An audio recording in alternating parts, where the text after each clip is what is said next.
ஒரு திருட்டில் வர்ற பணம் இருக்குதே அப்படியே வளர்கிற மாதிரி தெரியுமா, திடீர்னு குபீர்னு போயிடுமா.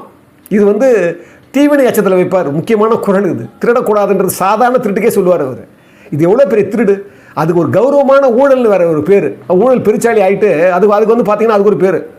அதை விட்டுருங்க. அதுக்கு முன்னால் 18வது அதிகாரம் வெக்காமைன்னு அர்த்தம் இருக்குது. வெக்காமைன்னு ஒரு அதிகாரம். வெக்காமைன்னு என்ன தெரியுங்களா? அற்புதமான அதிகாரம் அது. அது பிறர் பொருளை விரும்பாமைன்னு அர்த்தம். ரொம்ப அற்புதமான வார்த்தை. அது பல அர்த்தம் இருக்குது. முக்கியமான அர்த்தம் என்னென்னா, பிறர் பொருளை விரும்பக்கூடாது.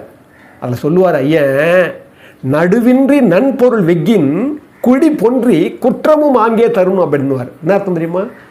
நடுநிலை தவறி மற்றவங்களுடைய செல்வங்களை நீங்கள் அபகரிச்சிங்கன்னா உங்கள் குடியும் ஆண்டு போயிடும், உங்களுக்கு குற்றமும் உங்களை குற்றவாளி ஆக்கிடும், உங்கள் வாழ்க்கையை அழிச்சிடும்.